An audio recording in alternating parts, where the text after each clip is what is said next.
Seja bem-vindo à Primeira Igreja Batista do Pará. Seu vídeo já vai começar. Mas antes, não esqueça de se inscrever, dar o like e ativar as notificações. Quando eu era criança, lembro-me de, às vezes, aos domingos, ir junto com meus pais à paróquia do bairro. Era uma grande paróquia e, como costuma ser nessas igrejas matriz, o santuário era enorme como o nosso aqui e adornado com bastante flores. E na parede do altar havia uma coroa de espinhos entalhada em madeira nobre que impressionava pela grandeza das proporções. No centro daquela grande coroa de espinhos estava Jesus crucificado, também entalhado em madeira maciça. Era impossível não perceber aquela grande coroa de espinhos no centro da parede, com Jesus ao centro. Uma bela obra de arte que dominava todo aquele templo. Esse tipo de representação de Jesus é muito comum na arte cristã. É chamada de corpus, latim para corpo. Outras igrejas preferem usar a cruz sem a figura de Jesus. De qualquer forma, geralmente você encontrará em igrejas de algumas tradições cristãs uma cruz proeminentemente exposta acima do altar ou da plataforma, bem no centro da parede. De fato, a cruz, queridos, ela é o centro do cristianismo, enfocando a morte de Jesus. E a partir do segundo século depois de Cristo, a cruz estava sendo gravada em pinturas como símbolo cristão, até que a partir do sexto século, o crucifixo, isto é, uma cruz contendo uma figura de Cristo, foi adotado como emblema universal do cristianismo. E hoje, em nossa cultura ocidental, há uma cruz, o estandarte do cristianismo, em qualquer lugar que você vá, para onde quer que você vá, para onde quer que você olhe, quer você perceba, quer não, há uma cruz, o estandarte do cristianismo, antes considerada apenas, como nós vimos aqui, apenas um cruel e abjeto instrumento de execução no Império Romano. Provavelmente quando você nasceu, havia na maternidade, seja na recepção ou nos apartamentos, uma cruz fixada na parede. E se um táxi levou você e seus pais para casa, quem sabe havia uma cruz, uma pequena cruz pendurada no retrovisor do carro. E à medida que você crescia, a cruz sempre esteve à sua vista. Na escola, quando você casou, seja no cartório, seja na igreja. Talvez você até tenha tido ou tenha ainda um colar com um pingente de cruz consigo. E ainda que você não seja religioso, é quase certo que quando você morrer, erigirão uma cruz sobre a sua sepultura. A cruz, quer você queira, quer não, quer você seja religioso, quer não, é o centro da história humana. A cruz acompanha a nossa trajetória existencial nesse mundo, do nascimento até a morte. Mas, infelizmente, a esmagadora maioria das pessoas não conhece o significado da cruz, nem como isso se relaciona com as nossas vidas. Como a morte de Jesus na cruz afeta a minha vida, na segunda, na terça, na quarta, na quinta, na sexta, e não apenas no domingo, quando eu estou na igreja. Para alguns, a cruz é apenas símbolo de superstição, um amuleto da sorte tal qual um olho grego, usado misticamente contra a inveja, mal olhado e supostas energias negativas. Uma das principais razões de bilhões de pessoas no mundo permanecerem ignorantes sobre o significado da cruz é que elas se aproximam da cruz em um ponto de partida radicalmente diferente do ponto de partida bíblico. O que eu quero dizer é que as pessoas tentam entender a cruz a partir do homem como centro da realidade. O homem com seus direitos básicos, necessidades básicas e expectativas básicas. Eles não necessariamente negam a Deus, até o incluem em algum ponto, mas Deus não é o centro. No final das contas, essas pessoas interpretam o mundo à luz de como todas as coisas se ajustam ao homem e às suas necessidades. E isso, às vezes, queridos, está tão arraigado nas pessoas que elas nem percebem que está lá. O que significa cruz? E o que tudo isso implica para a minha vida? Se você começar com o homem e não com Deus, a resposta a essa pergunta será diametralmente oposta à resposta bíblica. Os versículos que nós vamos ler agora para uma breve reflexão ajudarão a responder a essa questão. É uma passagem maravilhosa, muito famosa. Talvez você já conheça. Até aquelas pessoas que nada sabem de Bíblia geralmente estão familiarizadas com essa passagem. É a história do ladrão arrependido. Eu quero destacar uma cena da cruz dessa noite, colocar em tela, diante de você, para que nós consideremos. E eu espero que quando nós terminarmos, você agradeça a Deus, porque a Bíblia relata essa história. E encontre a salvação e a esperança em Jesus, assim como aquele moribundo ladrão arrependido encontrou. Deixe-me ler com você Lucas, capítulo 23, do verso 39 ao 43. Diz assim a palavra do Senhor. Um dos criminosos que ali estavam dependurados lançava-lhe insultos. Você não é o Cristo? Salva-se a si mesmo e a nós. Mas o outro criminoso o repreendeu dizendo, você não teme a Deus, nem estando sob a mesma sentença? Nós estamos sendo punidos com justiça, porque estamos recebendo o que os nossos atos merecem. Mas este homem não cometeu nenhum mal. Então ele disse, Jesus, lembra-te de mim quando entrares no teu reino. Jesus lhe respondeu, eu garanto, hoje você estará comigo no paraíso. Em primeiro lugar, nós vemos nessa história aqui o soberano amor de Deus na cruz, o amor soberano de Deus na cruz. Nós somos informados aqui que um dos ladrões foi crucificado juntamente com Jesus e disse a ele, você não é o Cristo? Salva-se a si mesmo e a nós.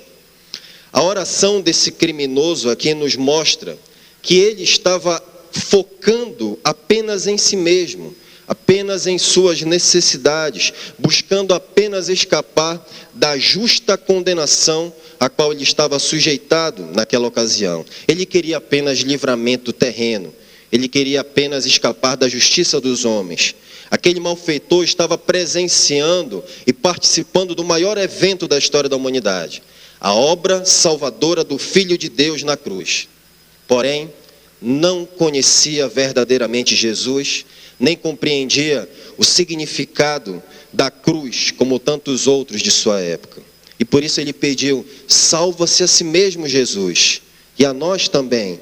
Em outras palavras, Jesus, se você realmente é quem você diz ser, desce da cruz e tira-nos daqui também. Muitas pessoas são como esse malfeitor que foi crucificado junto com Jesus. Eles vêm a Cristo, cheios de exigências e arrogâncias, querendo apenas alívio e resolução imediata dos seus problemas, achando que Deus existe apenas para cumprir as suas necessidades e demandas terrenas. E se Deus não faz exatamente o que eles querem, então é duvidoso, duvidam se Deus realmente pode fazer todas as coisas que Ele diz que pode. Essas pessoas, na verdade, querem um terapeuta para alívio de problemas terrenos, mas não querem um suficiente salvador para o problema do pecado. Ainda bem que Jesus não respondeu, queridos, essa oração autocentrada. E nem poderia, porque Jesus veio ao mundo para fazer a vontade do Pai.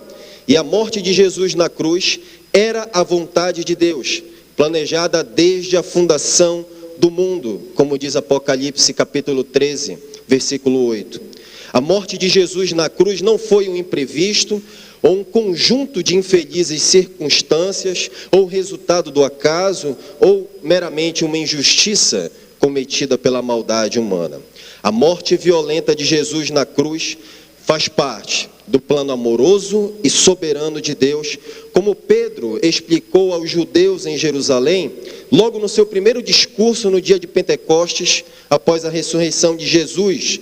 Pedro disse o seguinte lá em Atos capítulo 2, versos 23 e 24. Este homem, referindo-se a Jesus, lhes foi entregue por propósito determinado e pré-conhecimento de Deus. E vocês, referindo-se aos judeus, com a ajuda de homens perversos, o mataram, pregando-o na cruz. Mas Deus o ressuscitou dos mortos, porque era impossível que a morte o retivesse. E por que Jesus tinha que morrer na cruz? Essa é a questão mais importante. A questão importante não é tanto que você saiba que Jesus morreu, mas por que Jesus tinha que morrer na cruz? Deixe-me dar algumas razões aqui para você. Primeiro, porque a Bíblia diz em Romanos 3, 23, que todos pecaram e estão separados, destituídos da glória de Deus. E, portanto, nenhum homem, ninguém poderia acessar a presença de Deus depois do pecado de Adão no Jardim do Éden e restaurar aquela paz e amizade que foi perdida com o Criador.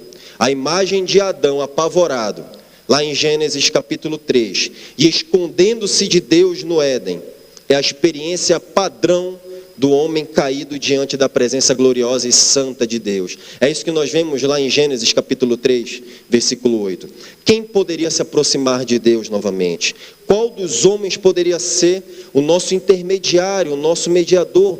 Quem poderia nos auxiliar a acessar a presença de Deus novamente? Assim, visto que não estava ao alcance dos homens subir até Deus, Ele mesmo desceu até os homens e veio ser o nosso Emanuel, Deus conosco, como diz Isaías 7,14. Alguém já disse que o maior evento da história da humanidade não foi o homem ter pisado na lua, mas o próprio Deus ter pisado na terra. E foi isso que Ele veio fazer para a nossa salvação. Em segundo lugar, é necessário Jesus morrer na cruz, porque se foi Adão, um homem que pecou originalmente, então era necessário que um homem em nosso lugar prestasse a obediência e a satisfação da justiça que nós deveríamos prestar.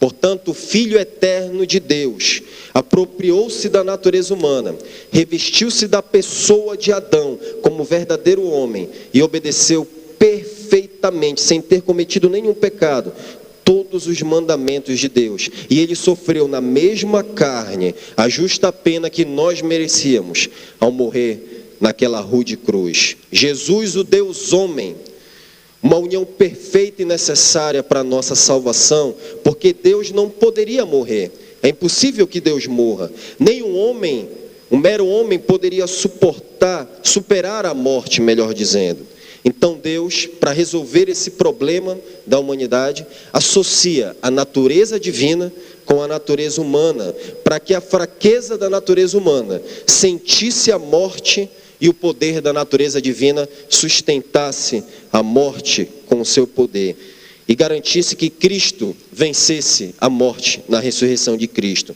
garantindo-nos também a vitória em Cristo Jesus. E como Filho eterno de Deus, Jesus, Ele é o primogênito de toda a criação, como diz Colossenses capítulo 1, verso 15. E como Filho do homem, Ele é o primogênito dentre os mortos, como diz o versículo 18 do mesmo livro que acabei de citar. Quem poderia vencer a morte senão a vida? Quem poderia vencer o pecado senão a justiça? Quem poderia vencer os poderes, autoridades e domínios senão o Todo-Poderoso e Senhor dos senhores? Quem poderia suportar a ira e a justiça de Deus, senão o próprio Deus vindo até nós e suportando o castigo na cruz em nosso lugar? E não pense que Jesus morreu na cruz para convencer um Deus mau e iracundo a ser bondoso conosco. Divorcie desse pensamento, divorcie-se dessa ideia, porque a cruz, ela é uma expressão do amor soberano do próprio Deus. Porque a Bíblia ensina em João capítulo 3, versículo 16, uma das grandes declarações da Bíblia, que foi Deus, o Pai, que amou o mundo de tal maneira, que deu o seu Filho unigênito, para que todo aquele que nele crê não pereça, mas tenha a vida eterna. A glória da cruz é que Jesus entregou-se voluntariamente para morrer pelos nossos pecados, suportando o castigo divino, em obediência à vontade de Deus, o Pai, que amorosamente o enviou ao mundo. Não foi a morte que agarrou Jesus, mas foi Jesus quem agarrou a morte em obediência voluntária à vontade amorosa do Pai que o enviou. Esse é o amor soberano de Deus na cruz, queridos. É isso que nós acabamos de ver aqui, dramatizado e explicado pelas Escrituras. Em seguida, nós vemos nessa história aqui, o arrependimento como o meio imutável para a salvação. O amor soberano de Deus foi manifestado na cruz, como eu disse. O Evangelho foi revelado a nós no Calvário, naquele dia fatídico. O amor soberano de Deus é gratuitamente oferecido a todos, sem distinção. Em contrapartida, nosso dever é claro segundo a Bíblia: arrependermos-nos e crermos em Jesus Cristo, como diz Marcos capítulo 1, versículo 15. O amor soberano de Deus manifestado na cruz é a salvação de todos sem distinção, mas não a salvação de todos sem exceção. Lembre-se que apenas um ladrão na cruz foi salvo. É o que esse texto nos mostra. O amor e soberania de Deus não anulam a responsabilidade humana. Algumas pessoas acham que na hora da morte todos sem exceção serão salvos e estarão com Deus no paraíso.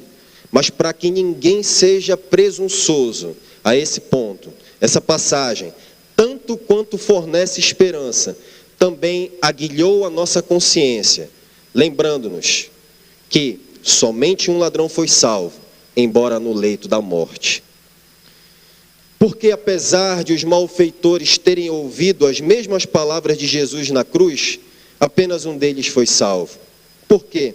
Porque apenas um dos criminosos foi salvo, embora os dois estivessem na mesma condição miserável e sob as mesmas necessidades.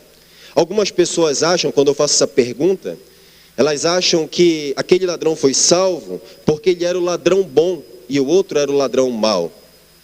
Mas deixa eu te dizer uma coisa, não existe ladrão bom, não existe ladrão bonzinho, nem qualquer ser humano suficientemente bom para entrar no paraíso pelos seus próprios méritos. A Bíblia é clara, reitera em Romanos 3:23, todos pecaram e estão separados da glória de Deus. E essa união não pode ser feita pelas nossas boas obras e justiça. Um dos ladrões foi salvo porque se arrependeu e deu evidências suficientes e bem definidas disso, enquanto o outro não deu as mesmas evidências.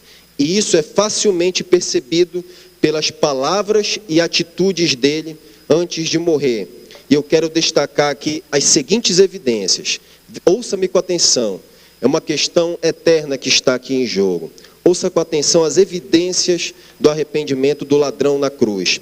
Em primeiro lugar, a sua preocupação com a atitude ímpia de seu companheiro em ultrajar, em ofender a Cristo. O ladrão arrependido disse no versículo 40, você não teme a Deus, nem estando sob a mesma sentença?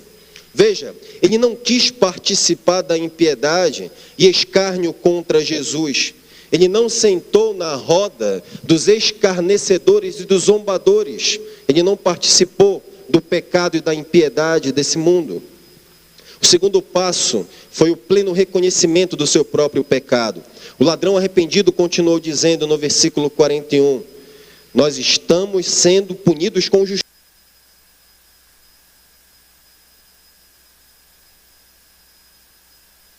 Não disse que não teve oportunidades na vida e por isso que ele estava naquela situação. Ele não culpou a sua família, o seu lar disfuncional por ter se tornado um criminoso. Ele não culpou a sociedade, ele não culpou o governo, ele não culpou a falta de educação, ele não culpou o sistema. Ao invés disso, ele assumiu a total responsabilidade e culpa pelos seus atos diante de Jesus. Ele reconheceu que era um pecador que merecia condenação, apenas condenação. O terceiro passo foi a confissão sobre a inocência de Cristo. Ele diz ainda no versículo 41, este homem, referindo-se a Jesus, não cometeu nenhum mal. Ele reconheceu que Jesus não havia cometido nenhum pecado, nenhuma falta, e jamais havia enganado alguém como alegavam. Ele declarou a inocência e pureza de Jesus ali naquela ocasião. Ele confessou o que a profecia de Isaías 53 prenunciara 700 anos antes da vinda de Cristo, que Jesus foi levado como cordeiro para o matadouro. O quarto passo foi a demonstração de fé no poder e vontade de Cristo para salvá-lo. O ladrão arrependido reconheceu Jesus como Rei e Senhor, quando ele declarou a sua crença que Jesus possuía um reino, no versículo 42. O ladrão arrependido disse, Jesus, lembra-te de mim quando entrares no teu reino. O ladrão arrependido, ouça-me com atenção, viu na cruz do Calvário, pelos olhos da fé, muito mais do que os religiosos e os poderosos da sua época viram. No lugar da coroa de ouro, representando poder, imortalidade e triunfo, havia apenas uma coroa com longos espinhos, mais duros do que os de acácia. Ao contrário de envergar um majestoso manto real, sangue carmesim enroupava o seu corpo desnudo. Ao invés de um castelo e trono, havia um calvário e uma cruz. No lugar de súditos reverenciando o rei, havia algozes e blasfemadores que o espancaram e gritavam, crucifica-o, crucifica-o. Em lugar de brilho e esplendor, houve trevas sobre toda a terra. Em lugar de um cetro em suas mãos, estavam pregos que o fixavam numa cruz, de modo que ele não poderia nem enxotar as moscas que pousavam em cima das suas feridas. Não havia nenhuma glória aparente na cruz. Ainda assim, o ladrão arrependido viu, pelos olhos da fé, o Rei dos Reis e Senhor dos Senhores. O quinto passo foi uma oração humilde. Ele clamou para ser lembrado por Cristo. Lembra-te de mim, ele disse. Esse ladrão arrependido poderia ter exigido qualquer coisa. Ele poderia ter exigido que Jesus o livrasse da cruz, como o fez o outro ladrão. Mas ele nem mesmo pediu para entrar no céu. Ele pediu simplesmente que Cristo lembrasse dele quando entrasse em seu reino. Isso já seria o bastante. Jesus, se o Senhor apenas lembrar de mim, deste homem moribundo, na condição em que eu estou, eu não mereço entrar no céu. Não há nada em mim que recomende dignidade para entrar no paraíso, para estar no teu reino. Mas se o Senhor só lembrar de mim, eu já me darei por satisfeito. Esses 6 passos de arrependimento, em um curto espaço de tempo, às vésperas da morte, despertou a admirável disposição e compaixão de Jesus em salvar pecadores. Jesus disse a ele, eu lhe garanto, hoje você estará comigo no paraíso. Essa talvez seja a mais notável demonstração da misericórdia de Deus na Bíblia, de Gênesis a Apocalipse. Isso demonstra para nós que nunca é tarde para vir a Cristo. Há pessoas religiosas que nascerão na igreja, serão batizadas na igreja, casarão na igreja, serão veladas na igreja, mas porque nunca se arrependeram dos seus pecados, não estarão com Cristo no paraíso. Por outro lado, há pessoas que não cresceram na igreja, que fizeram tudo errado nessa vida, experimentaram consequências terríveis por causa dos seus pecados, não tendo nada em sua vida passada que recomende algum mérito para a salvação, mas porque se arrependeram das suas faltas e confessaram humildemente a Cristo como Senhor e Rei, estarão com Ele no paraíso, como aquele ladrão na cruz. Estarão completamente salvas e seguras nos braços do Salvador, como todos aqueles que antes dele vieram a Cristo. Deixe-me te dizer uma coisa: há esperança para o pior dos pecadores e uma promessa de entrada na glória dos céus, porque Cristo não permaneceu morto. Essa é apenas uma parte da história, o que nós vimos aqui. Ele ressuscitou 3 dias depois e em seguida adentrou os céus, inaugurando com o moribundo ladrão arrependido o paraíso, que estava repousado e seguro em seus ombros. Cristo inaugurou o paraíso com um ladrão arrependido. O caminho da salvação é sempre o mesmo. Cristo nunca muda. O pecado permanece como o principal problema do homem. E Cristo continua sendo o único Salvador vivo. Ele nunca muda. Por isso, a esperança para todo aquele que tão somente se arrepender e crer. Porque Cristo vive e reina. Ele é o Rei dos Reis e Senhor dos Senhores.